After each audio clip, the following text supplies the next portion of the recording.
সুপ্রিয় দর্শক শ্রোতা ভাই বোন, আমাদের সমাজে অনেক সময় দেখা যায় যে কেউ তার স্ত্রীকে তালাক দেওয়ার পর এলাকার গণ্যমান্য ব্যক্তিবর্গ বা ইমাম সাহেব, মৌলভী সাহেব, মুরব্বীরা স্বামী স্ত্রীকে তওবা পড়িয়ে পুনরায় ঘর সংসার করার সুযোগ করে দেন। আজ আমাদের জানার বিষয় হলো, তালাক যদি কেউ দিয়ে দেন তাহলে তওবা করলে সে তালাক প্রত্যাহার হয়ে যায় কিনা, পুনরায় ঘর সংসার করা যায় কিনা, এরকম কোনো ধারণা ইসলাম আমাদেরকে দিয়েছে কিনা। এ বিষয়ে যে হাদিসটি আমাদের সামনে সর্বাগ্রে চলে আসে সেটি বর্ণিত হয়েছে তিরমিজিতে, আবু দাউদ এবং ইবনে মাজায়। রাসূল করিম সাল্লাল্লাহু আলাইহি ওয়াসাল্লাম ইরশাদ করেছেন, সালাসুন জিদ্দুহুন্না জিদ্দুন ওয়া হাজলুহুন্না জিদ্দুন, অর্থাৎ তিনটি কাজ এমন আছে যে কাজগুলো মানুষ সিরিয়াসলি করলে যেমন সেটা সম্পাদিত হয়ে যাবে, দুষ্টুমি করে করলেও সে কাজটি ঘটে যাবে, অর্থাৎ ঠেকাবার কোনো উপায় থাকবে না। সেই তিনটি কাজের একটি হলো বিবাহ, আরেকটা হলো তালাক, আরেকটা হলো তালাক যদি প্রত্যাহারযোগ্য তালাক হয় তাহলে তালাক প্রত্যাহার করা। এই কাজগুলোকে যদি হেসে হেসে দুষ্টামি করেও করে তারপরেও কাজগুলো ঘটে যাবে, সংগঠিত হয়ে যাবে। অতএব তালাক যদি কেউ ইসলামী শরিয়ার নিয়ম অনুযায়ী তার স্ত্রীকে দিয়ে থাকেন এবং তালাক যদি সংগঠন হয়ে যায় তাহলে সেক্ষেত্রে তওবা করানোর মাধ্যমে সে তালাক প্রত্যাহারের কোনো স্কোপ নেই।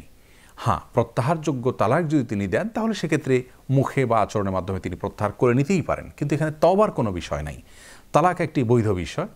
যদি কেউ তার স্ত্রীকে তালাক দেন এবং ইসলামী শরিয়ার নীতিমালাকে অবলম্বন করে তালাক দেন তাহলে তিনি কোনো গুনাহের কাজ করেন, এখানে তওবা করার কোনো বিষয় নয়। আর তওবা করলে তালাক উইথড্র হওয়ার বা প্রত্যাহার হওয়ার কোনো স্কোপও নেই। যার কারণে যদি প্রত্যাহারযোগ্য তালাক হয় এমনিতেই প্রত্যাহার হবে, আর প্রত্যাহারযোগ্য তালাক না হলে তওবা করলে সেই তালাক প্রত্যাহারের কোনো সুযোগ থাকবে না। অতএব আমাদের সমাজে প্রচলিত তওবা পড়িয়ে আবার সংসার করার সুযোগ করে দেওয়া, এটি ইসলামী শরিয়া অ্যালাউ করে না, অনুমোদন করে না। এটা সম্পূর্ণ মনগড়া একটা কাজ আমাদের সমাজের।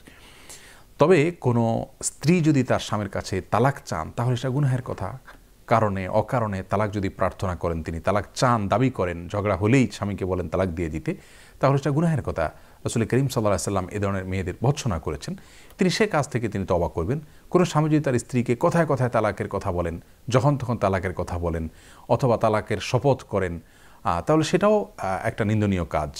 প্রয়োজনে অপ্রয়োজনে এই তালাকের মতো বিষয়কে ব্যবহার করা, এই বিষয়গুলো থেকে তাদেরকে তওবা পড়ানো যেতে পারে, তওবা করানো যেতে পারে, তারা এগুলো থেকে তওবা করবেন। কিন্তু তালাক দিয়ে ফেললে তওবা পড়িয়ে আবার ঘর করার কোনো ধারণা ইসলাম দেয়নি। সে তালাককে বিবেচনা করে, সেটাকে পর্যালোচনা করে, সেটার বিধান ইসলামের শরীয়তে যেটা রয়েছে সেটা কার্যকর হয়ে যাবে অটোমেটিকলি। তওবা করে সেটাকে প্রত্যাহার করা বা সেটাকে উইথড্র করার কোনো সুযোগ নেই। আল্লাহ তাআলা আমাদের সকলকে প্রতিটি বিষয়কে সঠিকভাবে পালন করার তৌফিক দান করুন। আসসালামু আলাইকুম ওয়া রাহমাতুল্লাহি ওয়া বারাকাতুহু।